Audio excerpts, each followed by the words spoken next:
Hello, welcome back. कैसे हो सभी कोडर्स। आज हम बात करने वाले हैं मॉडल्स के बारे में। फाइनली हम मॉडल्स के ऊपर आ गए हैं और हमारा जो एमवीसी का पूरा जो वर्ड है, जो हमारे एम ओ वी और सी, उसमें हम यहाँ पे कंप्लीट कर देंगे कि हमारा जो एम किस तरह से काम करता है, व्यू हमारा किस तरह से काम कर रहा था और कंट्रोलर किस तरह से काम कर रहा था।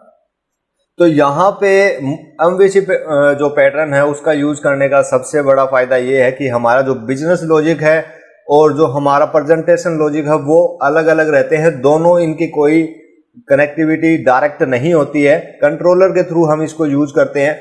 और जो हमारा लॉजिकल स्ट्रक्चर है या जिसमें हम रिलेशनशिप वगैरह क्रिएट कर सकते हैं, वो सारा हमारा एम यानी मॉडल के ऊपर रहता है। तो यहाँ पर जितने भी डाटाबेस टेबल बनानी हो वो सारे बनी हुई हैं और उनका जो मॉडल है वो एक किसी टेबल के साथ कनेक्टेड हो। तो इस तरह की चीज़ें हम मॉडल के साथ कर सकते हैं। और मॉडल के साथ कुछ ऐसे फंक्शन, कुछ ऐसे मेथड हमारे पास हमें मिलते हैं जिससे हम आसानी से अपने जो डाटाबेस का डाटा मैनिपुलेट कर सकते हैं। जैसे हमें रिट्रीव करना हो, कोई नया डाटा ऐड करना हो, अपडेट करना हो, डिलीट करना हो, ये सारी चीज़ें हम कर सकते हैं बहुत ही ईजिली। ठीक है, तो यहाँ पर हमारे पास अभी एक टेबल थी, तो मैं इस टेबल को यहाँ से रिमूव कर देता, सॉरी टेबल को नहीं, यहाँ पे सॉफ्ट डिलीट को मैं रिमूव कर रहा हूँ। यहाँ पर मैं बात करूँ अगर मॉडल की, तो यहाँ पर हमारे मॉडल सारे के सारे मिलते हैं हमें ऐप डायरेक्टरी के अंदर। और यहाँ पर आपको जो पहली यहाँ पे user.php क्लास मिल रही है, ये बेसिकली एक मॉडल है। ठीक है, तो ये एक मॉडल है जो कि users.php यूजर्स टेबल को देखेगा आपका डाटाबेस के अंदर। ठीक है, तो यहाँ पर हम हमारे जो यहाँ पे हमने बुक नाम से एक टेबल क्रिएट की है, इसके लिए अपना खुद का मॉडल क्रिएट कर सकते हैं। चाहे तो हम यहाँ पर डायरेक्ट राइट क्लिक करके एक नई क्लास बना सकते हैं, लेकिन ये थोड़ा लंबा प्रोसेस है, यहाँ पर आपको सारी चीज़ें ऐड करनी पड़ेगी। इसलिए हम यूज़ करेंगे कमांड लाइन का, जिससे कि हम आसानी से अपना एक मॉडल क्रिएट कर सके। तो मॉडल क्रिएट करने के लिए यहाँ पे एक कमांड है जिसके लिए हम लिखेंगे php artisan make model। ठीक है, और उसके बाद में हमें पास करना होगा उस मॉडल का नाम जो हम बनाना चाहते हैं। और ये नेम हमेशा आपका सिंगुलर रहेगा, ये आपको बात ध्यान में रखनी है।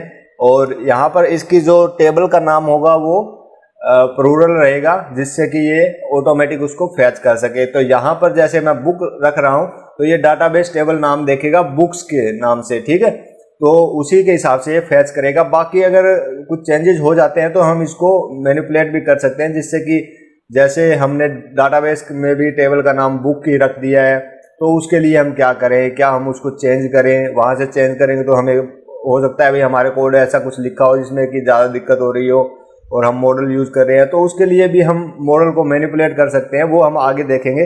तो सबसे पहले मॉडल क्रिएट कर लेते हैं। तो यहाँ पर हम क्रिएट कर रहे हैं php artisan make model, नाम है उसका बुक। मैं जैसे ही एंटर प्रेस करूँगा, यहाँ पे आप देखेंगे कि इसका जो मॉडल है वो तैयार हो जाएगा और यहाँ पर हमारे डायरेक्टरी के साइड भी एक बुक मॉडल बन के तैयार हो जाएगा। तो ये थोड़ा टाइम ले रहा है। ओके ओके ओके ओके, हो जा शुरू। ओके, ठीक है, तो मॉडल क्रिएट हो गया है यहाँ पे। अब हम यहाँ पे जैसे ही देखेंगे तो यहाँ पर हमारे पास एक book.php के नाम से क्लास बन गई है। अगर मैं इस पर डबल क्लिक करूँ और यहाँ पर आपको दिखाऊं, एक मिनट मैं टर्मिनल को ऑफ कर लेता हूँ। तो यहाँ पे मेरे पास एलिक्वेंट के जो मॉडल की क्लास एक्सटेंड हो रही है मेरी बुक क्लास से। ठीक है, तो यहाँ पर ये कितना इजी हो गया है हमारा ये सारी चीज़ें करना। यहाँ पर इस मॉडल क्लास की अगर मैं बात करूँ तो ये कम से कम 1700 से 1800 के बीच में इसमें लाइन ऑफ कोड है, जब मैं अभी फ़िलहाल अभी इसको यूज़ कर रहा हूँ। तो इसके बाद में शायद हो सकता है और भी बढ़ जाए या कम हो जाए। तो यहाँ पर अभी जिस टाइम मैं इसको यूज़ कर रहा हूँ तो 1700 से 1800 तक की इसकी लाइन ऑफ कोड है, जिसके अंदर ये सारी चीज़ें इसमें लिखी गई हैं, जिससे हम अपना सारा का सारा डाटा इसको यूज़ कर रहे हैं। यहाँ पे हम कोई भी मैनिपुलेट करना हो तो इसको यूज़ कर लेते हैं। ठीक है, तो यहाँ पर हम हर एक जो टेबल यूज़ करेंगे उसके लिए अलग से इसको एक्सटेंड करते जाएंगे। ठीक है, तो यहाँ पर क्या होगा कि अभी हमें यहाँ पे कुछ करने की ज़रूरत नहीं है। ठीक है, तो अब मान लो मुझे इस बुक टेबल से मुझे कोई डाटा उठाना हो, वैसे हमने शायद माइग्रेट नहीं किया होगा डाटाबेस, तो यहाँ पर हमारे पास अभी बुक्स टेबल नहीं है। मैं यहाँ पे क्या करता हूँ, जो पिछली वीडियो में हमने देखा था कि हम PHP आर्टिसन माइग्रेट के थ्रू हमारी जो टेबल है उसको हम ऐड कर सकते हैं हमारे डाटाबेस के अंदर। तो यहाँ पर आप अगर रिफ्रेश करेंगे तो यहाँ पर एक टेबल आ जाएगी जिसके अंदर एक यहाँ पे टेबल बनी हुई है। और यहाँ पर मैं क्या करूँगा, यहाँ पर एक डमी डाटा ऐड कर देता हूँ। स्टेटस में इसका लिख देता हूँ अवेलेबल, नेम मैं इसका लिख देता हूँ द टेस्ट कोडर, ऐसी कोई बुक नहीं है वैसे। और पेजेस में इसको लिख देता हूँ 250 एंड प्राइस क्या रखें, वहाँ $5 रख देते हैं, ठीक है, ओके। और यहाँ पर इसको भी मैं रख देता हूँ created at updated at. And यहाँ पर अगर मान लो हमें ये डाटा फैच करना हो या सारा का सारा डाटा फैच करना हो तो हम कैसे फैच कर सकते हैं, ठीक है। तो यहाँ पर मान लेते हैं हम किसी कंट्रोलर, जो हमारे पास अभी राउट के ऊपर जाके देखते हैं हमारे पास कौन सा राउट अवेलेबल है। तो यहाँ पे हमारे पास अवेलेबल है होम वाला राउट अवेलेबल है, ठीक है, और अनदर भी अवेलेबल है, लेकिन हम यूज करेंगे टेस्ट कंट्रोलर का होम मेथड जो कि हमारे मेन पेज पे है, ठीक है। तो यहाँ से हम क्या करेंगे, यहाँ से हम जाएंगे हमारे कंट्रोलर के अंदर जो कि है HTTP कंट्रोलर के अंदर, और यहाँ पर हमारे पास हो जाएगा टेस्ट कंट्रोलर।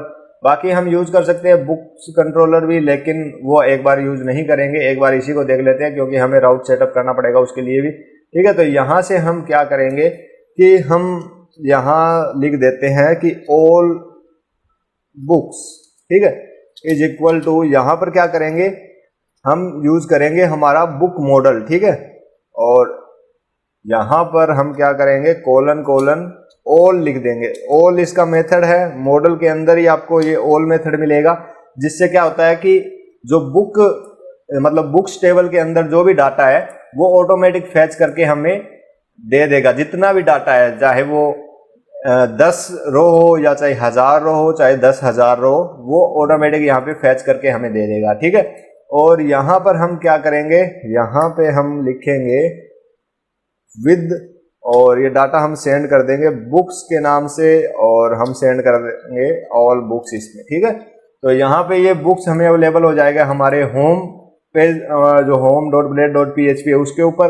अगर आपने मेरी व्यू वाली वीडियो नहीं देखी है तो उसको जरूर देख लीजिएगा, क्योंकि उसके अंदर मैंने ये सारी चीजें वहां पे बताई थी, ठीक है। तो यहाँ पर हम जाएंगे हमारे रिसोर्सेज के अंदर, व्यू के अंदर, यहाँ पे हमारे पास home.blade.php, ठीक है। तो यहाँ से इसको मैं रिमूव करता हूँ और यहाँ पे मैं UL लिखूंगा और यहाँ पे LI, ठीक है। अब हमारे पास मल्टीपल डाटा आएगा, तो मल्टीपल डाटा आएगा तो उसको क्या है एरे की फॉर्म में आएगा, या मैं अगर लारावल की बात करूं तो वो एक कलेक्शन होती है, ठीक है। तो यहाँ पे कलेक्शन में चेंज कर दिया जाता है, जो कि एक पावरफुल कंसेप्ट मान सकते हैं हम एरे का ही। तो यहाँ पे फॉर ईच यूज करेंगे हम। यहाँ से अगर मैं PHP का लिखूं और यहाँ पे हम लिखेंगे फॉर ईच एंड यहाँ पे मैं लिखूं books as variable book, and इसके अंदर हम क्या लिख देंगे एको, ठीक है। और यहाँ पे हम लिखेंगे LI टैग, एंड यहाँ से मैं /LI लिखकर इसके अंदर मैं वेरिएबल बुक को लिख देता हूँ और यहाँ से क्लोज कर देते हैं, ठीक है। तो यहाँ पे बुक्स को हम इटरेट कर रहे हैं बुक में, और यहाँ पर हम एको कर रहे हैं बुक, लेकिन बुक का नाम यहाँ पे ओनली इटरेट कर रहे हैं हम, ठीक है। तो यहाँ पर एरो इसके थ्रू हम यूज कर सकते हैं ऑपरेटर के थ्रू, जिससे कि हम अपना कोई भी ऑब्जेक्ट का एट्रीब्यूट यूज कर पाए, ठीक है। तो यहाँ पर हमारा जो मेन यहाँ पे है, मैं पेज ओपन करके यहाँ पे होम पेज दिखा देता हूँ कि हमारा जो चीज है वो रन हो रही है या नहीं हो रही। तो यहाँ पे हम अपना होम पेज ओपन करेंगे, तो यहाँ पे हमारा जो होम पेज के जो हमारे टेबल के अंदर एक रो थी वो यहाँ पे आ गई है। तो मैं एक और यहाँ पे रो ऐड करूँगा, तो यहाँ पर मैं इसको डुप्लीकेट कर लूँगा विदाउट की, एंड यहाँ पर नोट, एंड यहाँ पर मैं लिख दूंगा लारावेल 7 एंड इसको मैं 500 पेजेस कर देता हूँ और $50, ठीक है। सेव करते हैं और यहाँ से अगर मैं रिफ्रेश करूँगा तो मुझे दूसरी भी जो मेरी रो है वो मिल रही है। मतलब मैं जितनी भी रो क्रिएट करूँगा यहाँ पे मुझे वो सारी मिल जाएगी। तो यहाँ पे हमने कोई एसक्यूएल क्यूरी वगैरह यूज नहीं की है।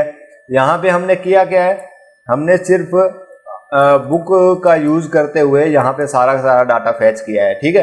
तो यहाँ पर इस तरीके से हम इसका यूज कर सकते हैं। और इसके अलावा ये जो सारी चीजें हैं वो है एलोक्वेंट ORM के ऊपर डिपेंड होती है। और यहाँ पर ये बहुत ही अच्छा कंसेप्ट है लारावेल का, जिसमें ये हम इसको यूज कर सकते हैं। वैसे ये इल्यूमिनेट का कंसेप्ट है जिसको कि हम यहाँ पे यूज कर रहे हैं। और यहाँ पर आप देख सकते हैं illuminate, database, eloquent and model. और आप ये पैकेज किसी भी प्रोजेक्ट में यूज कर सकते हैं, ये जरूरी नहीं है अगर आप लारावेल ही यूज कर रहे हैं तो इसका यूज कर सकते हैं। आप कोई भी अपना PHP प्रोजेक्ट बना रहे हैं उसके अंदर इस इल्यूमिनेट, डाटाबेस, एलोक्वेंट, मॉडल को यूज कर सकते हैं और अपने जो डाटाबेस है इसकी कनेक्टिविटी बना सकते हैं, ठीक है। तो यहाँ पर हमने एक तो ये चीज देख ली है कि सारा डाटा लेना हो तो हमें क्या करना होगा, ठीक है। दूसरी चीज है कि हमें यहाँ पर कुछ कंडीशन बेस अगर डाटा लेना हो, जैसे कि मैं यहाँ पे लिखूंगा कि प्राइस और मैं यहाँ पे कोमा लगाकर अगर इसमें पास कर दूं 5 एंड यहाँ से मैं गेट करूं और मैं यहाँ से सेव करके यहाँ पर फ्रंट पेज में जाके यहाँ से रिफ्रेश करूं तो मुझे सिर्फ वो ही डाटा दिखाया जाएगा जिसकी प्राइस $5 है, ठीक है। तो यहाँ पर थोड़ा सा लोड होने में टाइम ले रहा है। तो यहाँ पर इसकी जो प्राइस है वो $5 है, तो इसका रिजल्ट दिखा रहा है।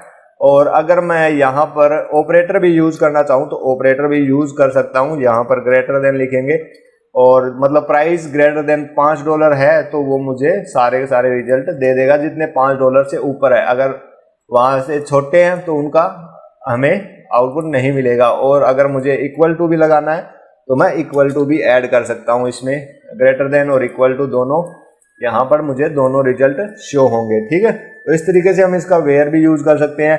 बाकी ये वीडियो मैं ज़्यादा लंबी नहीं रखना चाहता हूँ, इतना ही यूज करेंगे। और हाँ, यहाँ पर एक चीज़ मैं आपको बता दूँ कि अगर आपकी मान लो टेबल दूसरे नाम से है तो यहाँ पर आप एक प्रॉपर्टी दे सकते हैं वेरिएबल टेबल के नाम से, ठीक है। तो इसमें अगर आप लिखते हैं बुक, तो अभी ये डाटाबेस में क्या देखेगा, जो बुक मॉडल है आपका वो देखेगा कि आपके डाटाबेस में बुक नाम से कोई टेबल एग्जिस्ट करती है या नहीं करती है। तो मैं एक बार यहाँ पर आपको रिफ्रेश करके दिखाऊंगा तो यहाँ से आप देखेंगे कि एक एरर शो होगा क्योंकि वो हमारा डाटा फैच नहीं कर पाएगा। तो इस वजह से हमें यहाँ पे एरर दे रहा है कि बेस टेबल और view not found table the test coder के, अब देख रहा है ये बुक नाम से, ठीक है। तो बुक नाम से हमारे पास कोई टेबल नहीं है। यहाँ पर हम देखेंगे तो हमारे पास टेबल है बुक्स के नाम से, ठीक है। लेकिन अगर मैं इसको चेंज करके यहाँ से सेव कर देता हूँ और फिर इसको मैं दोबारा से यहाँ से रिफ्रेश करूँगा तो मेरी बुक टेबल मेरी एग्जिस्ट करेगी और वो सारा डाटा वहाँ से उठा लेगा, ठीक है। तो इस तरीके से हम लारावेल के ये मॉडल को यूज कर सकते हैं। बाकी ये MVC पैटर्न का जो करेक्टर था वो है। इसके बाद में हम थोड़े एडवांस की तरफ बढ़ेंगे और साथ में हम एक छोटा सा प्रोजेक्ट क्रिएट करते हुए जाएंगे जिससे कि हम ये सारी चीज़ें सीख सकें स्टार्टिंग से लेकर लास्ट तक सारी की सारी। तो नेक्स्ट वीडियो में जो मैं आपको बताऊंगा वहाँ पर हम थोड़े से एडवांस टॉपिक के बारे में बात करेंगे और आगे हम पूरे प्रोजेक्ट के बारे में भी सीखते जाएंगे साथ साथ। तो यहाँ पर हमें बहुत सी चीज़ें क्लियर हो जाएंगी। तो ये हमारी वीडियो थी लारावेल के मॉडल के ऊपर, जो कि बेसिकली इल्यूमिनेट का यहाँ पर एलोक्वेंट एक पैकेज है जिसका यूज हम कर सकते हैं हमारे लारावेल के अंदर या किसी भी कोई भी PHP प्रोजेक्ट हम बनाते हैं उसके अंदर। तो आज की वीडियो में बस इतना ही। कोडिंग करते रहिए, मजे में रहिए, तब तक के लिए बाय बाय।